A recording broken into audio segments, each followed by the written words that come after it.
अस्सलाम वालेकुम व्यूअर्स, मेरा नाम है सलमान खालिद और कूल लाइन एनर्जी की वीकली अपडेट्स में मैं आपको खुश आमदीद कहता हूँ। सबसे पहले हम बात करने वाले हैं गवर्नमेंट पॉलिसीज़ में। इस हफ्ते में आज 1 नवंबर है और इस हफ्ते में अभी तक की जो फर्दर डेवलपमेंट्स है गवर्नमेंट साइड से वो बड़ी इंटरेस्टिंग है, जो कि आप लोगों तक ये न्यूज़ पहुंचाना बहुत ज़रूरी थथी। सबसे पहले बात करते हैं जी मीटर्स पे। तो AMR मीटर्स का जो है वो दौरा शुरू हुआ है। डिमांड नोटिस की बात करें तो 62 से 65 हज़ार रुपये की प्राइसेस हैं, फिर 70 से 72 हज़ार रुपये की भी डिमांड नोटिस की प्राइसेस कुछ इलाके में चल रही हैं। तो अब शोर शॉर्ट ये है कि जी नए मीटर जितने लगेंगे वो AMR मीटर्स ही लगने वाले हैं। इसके बाद बात की जाए एग्जिस्टिंग बाई डायरेक्शनल मीटर्स की, तो जितने एग्जिस्टिंग बाई डायरेक्शनल मीटर्स थे वो बाई डायरेक्शनल मीटर्स को डायरेक्शन दी जा चुकी हैं। लोगों को घर पे नोटिस आ रहे हैं कि आप जी AMR मीटर्स पर शिफ्ट कर लें। अब जब आपका पहले कंज्यूमर ने बाई डायरेक्शनल मीटर लगवाया, उसने एक सर्टन कॉस्ट पे की, उस कॉस्ट पे करने के बाद अब दोबारा जब ये नोटिस आता है कि जी AMR मीटर पे शिफ्ट करें, तो दो मेजर खर्चे जो हैं वो आपके सर पे मंडलाना शुरू हो जाएंगे। पहला खर्चा कि जी आप उसकी मीटर की डिमांड नोटिस की फ़ी दोबारा जमा कराएं 60-70 हज़ार रुपये के बीच में। अगर वो आपने जमा करा दिए तो फिर आपको कुछ और पैसे सब डिवीज़न को भी देने पड़ते हैं। और इसके अलावा आपकी मीटर की रीडिंग का भी एक चांस होता है कि जी आपकी मीटर रीडिंग प्रॉपरली सही फैच होगी या नहीं होगी पुराने मीटर से। ऑब्वियसली जब नया मीटर लग जाएगा, ट्रांजिशन के अंदर जो कंज्यूमर का लॉस होता है वो लॉस भी है और फाइनेंशियल लॉस भी है। तो इवेंचुअली कंज्यूमर को जो है वो 1 लाख से 1.25 लाख रुपए के बीच में टीका लगाने की तैयारी ये कर चुके हैं लेस्को वाले। फ़िलहाल मुझे लेस्को से ये रिपोर्ट आ रही है। अच्छा, लाइसेंस की कैंसिलेशन के भी काफ़ी सारे नोटिस आ रहे हैं। जो वो लोग जिनका जो सैंक्शन लोड है वो कम है और उन्होंने सोलर कैपेसिटी ज़्यादा लगाई हुई है, MDI रीडिंग के थ्रू जो है ट्रैक हो जाता है कि आपकी जो है वो सोलर कैपेसिटी आपकी डिज़ायर्ड सैंक्शन लोड से ज़्यादा है। मिसाल के तौर पे अगर आपका सैंक्शन लोड 5 किलोवाट है तो बाय लॉ आप 1.5 गुना ज़्यादा सोलर सिस्टम इंस्टॉल कर सकते हैं। 5 किलोवाट के सैंक्शन लोड पे 7.5 किलोवाट का सिस्टम इंस्टॉल हो सकता है। लेकिन कुछ कंज्यूमर जिन्होंने 5 किलोवाट के लोड पे 15-15 किलोवाट का सिस्टम लगाए हुए हैं, तो डेफिनेटली उनकी एक्सपोर्ट जो है कुशन ज़्यादा होगा और उनको फ्यूचर में नोटिस आ सकते हैं। आप लोग अपना सैंक्शन लोड जो है जिस भी वेंडर से आपने सोलर सिस्टम लगवाया है उससे ये ज़रूर कहें कि हमारा सैंक्शन लोड हमारे सिस्टम इंस्टॉल्ड कैपेसिटी के हिसाब से उसको एक्सटेंड करवा दे। अभी भी मौका है, आप लोग इससे फ़ायदा उठा सकते हैं और अपना जो NOC कैंसलेशन है उससे आप बच सकते हैं। 7 साल का लाइसेंस आपको मिलता है नेपरा की तरफ से, जनरेशन लाइसेंस। आप उसको एटलीस्ट इन्जॉय करें क्योंकि आगे जो एक्सपोर्ट के लाइसेंसेस हैं वो एक तो मिलेंगे तो नए रेट्स पे मिलेंगे और उनकी मुद्दत भी कम होने जा रही। जी ये बिल्कुल ऐसे होने जा रहा है क्योंकि जो सोलर एक्सपोर्ट के रेट्स हैं वो 23 रुपये से कम करके 10 रुपये पर आने वाले हैं और गवर्नमेंट ने इसका फ्रेमवर्क जो है वो तैयार करने के लिए सारे डिस्कोस को कह दिया है कि आप इसका फ्रेमवर्क रेडी करें। जो नए कनेक्शंस लगने जा रहे हैं, हम आपको अपनी पुरानी वीडियोस में भी बताते रहे हैं कि जो नए कनेक्शंस होंगे वो 23 रुपये पर नहीं लगेंगे, एक्सपोर्ट का रेट 10 रुपये हो जाएगा। तो अब ये काम होने जा रहा है। जिन लोगों ने तो हमारी वीडियोस को देखा, हमारे जो चैनल की तवसत से अपना अर्ली डिसीजन लिया, वो लोग इस वक्त फ़ायदे में हैं। लेकिन अगर तो कुछ लोग जो वेट कर रहे थे तो मेरे ख्याल से अब उनको फ्यूचर में थोड़ी सी प्रॉब्लम्स जो है फेस करनी पड़ेंगी। अच्छा, अब एक और इंटरेस्टिंग चीज़ जो होने जा रही है वो ये है कि अभी आपको पता है कि 31 अक्टूबर लास्ट डेट गुजरी है। टैक्स का जो बर्डन है वो बहुत ज़्यादा है। अगर तो टैक्स के जो हमारे इन्होंने टारगेट सेट किए हुए थे, अगर टारगेट मीट नहीं हो पाते तो 3 सेक्टर्स जो हैं बहुत बैडली हर्ट होंगे। एक आपका सेलफोन, ये सेलुलर नेटवर्क्स हैं। आपके नॉन फाइलर्स वो बहुत ज़्यादा हिट होंगे, उन पर टैक्स स्लैब्स बढ़ा दी जाएंगी और टैक्स का रेट बढ़ा दिया जाएगा। थर्ड कंज्यूमर जो हैं वो हैं आपके सोलर पैनल वाले। सोलर पैनल की इंपोर्ट पे ऑलरेडी एक सब्सिडाइज रेट पे GST अप्लाई हुआ है। अभी वो कंप्लीट उसका इम्पैक्ट नहीं आया क्योंकि देखिए IMF की तरफ से काफ़ी ज़्यादा जो है वो इस पर बात हो चुकी है कि टैक्स जो सब्सिडीज़ हैं, रिबेट्स हैं, उनको ख़त्म किया जाए।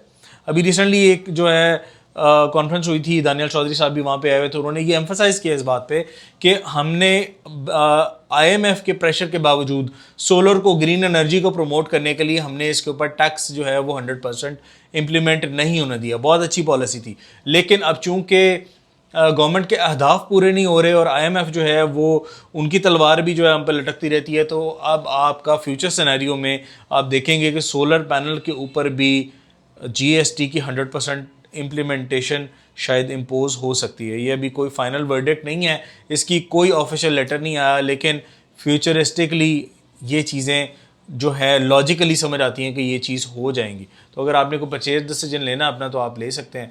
अभी वैसे भी अगर हम सोलर पैनल्स की बात करें ओवरऑल इस सिनेरियो में, तो इंटरनेशनली कहीं ग्लोबली अगर हम प्राइस देखें तो 9 से 9.5 सेंट्स के अंदर आपको पर वॉट की प्राइस जो है वो कॉस्ट करती है। तो 9 सेंट्स आप डॉलर रेट के आज से मल्टीप्लाई कर लें, शिपिंग चार्जेस डालें, फ्रेट डालें, सेल टैक्स डालें, अपनी हैंडलिंग डालें, वेयर हाउसिंग डालें, तो ये पैनल आपको कहीं पर भी 31 से 32 रुपये के अंदर कॉस्ट करता है अगर आप पाकिस्तान में इंपोर्ट करते हैं। और आज की ही डेट में 1 नवंबर में पाकिस्तान के अंदर आपको सोलर पैनल जो है वो 26 रुपये से लेके 30 रुपये पर वॉट तक बआसानी मिल जाता है, रेडी स्टॉक मिल जाता है और आप आसानी से अपने सिस्टम के अंदर इंटीग्रेट कर सकते हैं। आप ये समझ लें कि चाइना से इंपोर्ट करके आपको महंगा पड़ेगा और पाकिस्तान में जो एग्जिस्टिंग स्टॉक है वो इस वक्त आपको सस्ता मिल रहा है। खैर, नेट मीटर की बात करें तो मीटर इस वक्त अवेलेबल है, कोई बर्डन नहीं है इतना सच के बहुत ज़्यादा इंक्वायरीज़ आ रही हो नेट मीटरिंग के लिए, तो मीटर्स आपको मिल रहे हैं। अगर आपने नेट मीटरिंग करवानी है तो आप अभी करवा सकते हैं। और एनओसी जो है प्राइवेट परचेज़ का अभी भी स्टिल नहीं दिया जा रहा, क्योंकि मीटर्स लेस्को का ये तमाम डिस्कोस का कहना है कि जी हमारे पास मीटर अबंडेंटली हैं, आप अपनी एप्लीकेशन मूव करें, एनओसी जो है वो हम आपको नहीं देंगे। अच्छा, डीएन की अमाउंट को मैंने आपको बता दिया कि डीएन की अमाउंट जो है वो कुछ सब डिवीज़न में एएमआर मीटर्स की 60 से 62 हज़ार है और कुछ सब डिवीज़न में 70 से 75 हज़ार है, वेरी करता है। हर सब डिवीज़न का अपना एक प्राइसिंग मैकेनिज्म चल रहा है। अच्छा, एक अब और बात की जाए तो बैटरीज पे बात कर लेते हैं।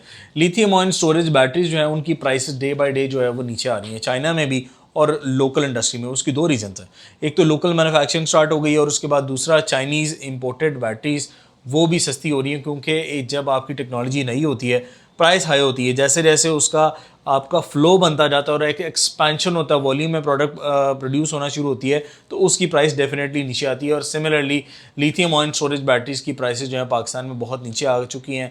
लोकली प्रोड्यूस बैटरी आपको 1,70,000 रुपये की मिल जाती है, जो कि 100 एम्पेयर की होगी, 5 किलोवाट आवर की रेटिंग में होगी। और अगर हम इसी बैटरी को इंपोर्टेड सिनेरियो में देखें तो इंपोर्टेड बैटरीज आपको 1,80,000 रुपये से लेकर 2.5 लाख रुपए तक जो है वो बआसानी मिल सकती हैं।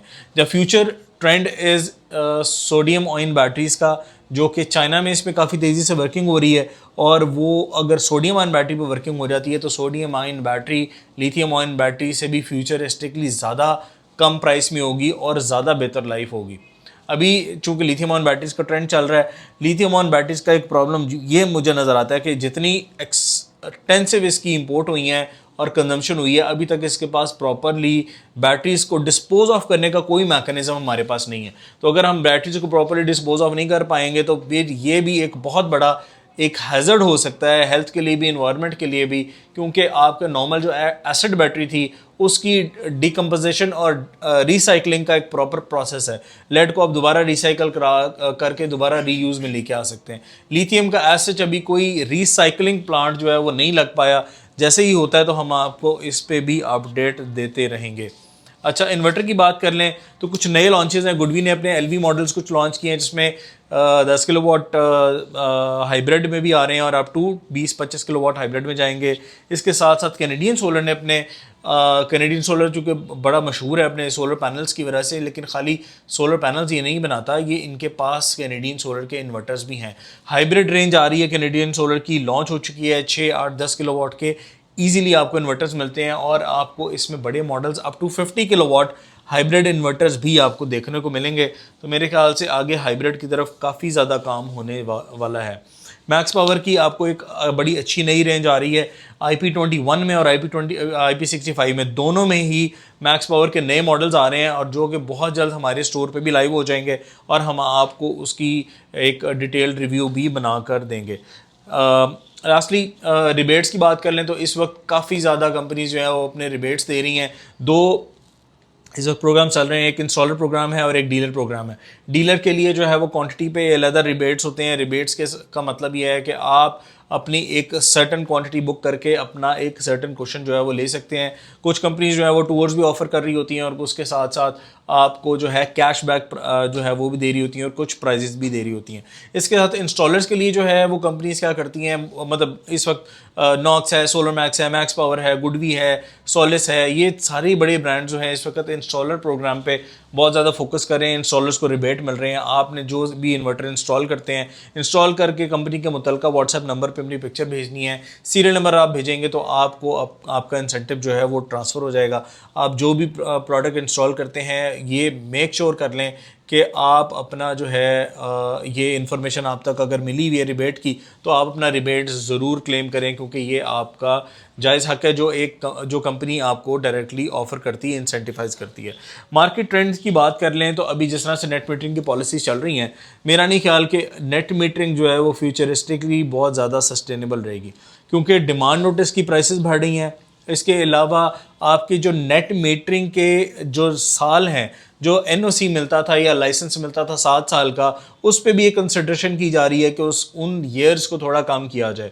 फिर आपके एक्सपोर्ट रेट्स पे कट लगाया जा रहा है। तो ये सारे सिनेरियो में ना एक कंडीशन ऐसी बना दी जाएगी कि नेट मीटरिंग ना बहुत ज़्यादा वायबल नहीं रहेगी। आप का जो फ्यूचर है वो स्टैंड अलोन सिस्टम है, हाइब्रिड सिस्टम है, ताकि ग्रिड एब्सेंस की सूरत में आपको पावर मिलती रहे और आप अपना एक खुद से भी एक एनर्जी डेवलप कर लें, अपनी एनर्जी जनरेट करें। डे टाइम में डायरेक्टली सोलर से जो है वो अपनी एनर्जी लें, और रात को अपनी बैटरीज में जो स्टोर आपने एनर्जी की हुई है उससे आप अपना गुजर बसर करके आप वापडा से या किसी भी डिस्को से जान छुड़ा सकते हैं, और अपने ये जो महंगे बिजली के बिल हैं आपको उनसे जो है वो छुटकारा मिलने वाला है। तो मेरे ख्याल से द फ्यूचर इज़ हाइब्रिड। आप लोगों को अगर कोई सिस्टम की रिक्वायरी है या आपको कोई प्रोडक्ट चाहिए तो आप हमारे ऑनलाइन स्टोर से भी बाय कर सकते हैं, हमारे रिटेल स्टोर से भी बाय कर सकते हैं। मैं लिंक नीचे लगा रहा हूँ और आप अपने कॉन्फिडेंस के साथ, फुल कॉन्फिडेंस के साथ बाय कर सकते हैं, क्योंकि हमारी 11/11 की प्रमोशन चल रही है और पूरे नवंबर में चलती रहेगी। आपको फ्री डिलीवरीज भी मिलेंगी और सिंगल यूनिट भी आपको मिलने वाला है होलसेल प्राइसेस पे। तो इस ऑफ़र से बिल्कुल जो है फ़ायदा उठाएं और अपनी ज़िंदगी को आसान बनाएं। हम आपसे मिलेंगे अगली वीडियो में। अंटिल द नेक्स्ट वीडियो, अल्लाह हाफ़िज़।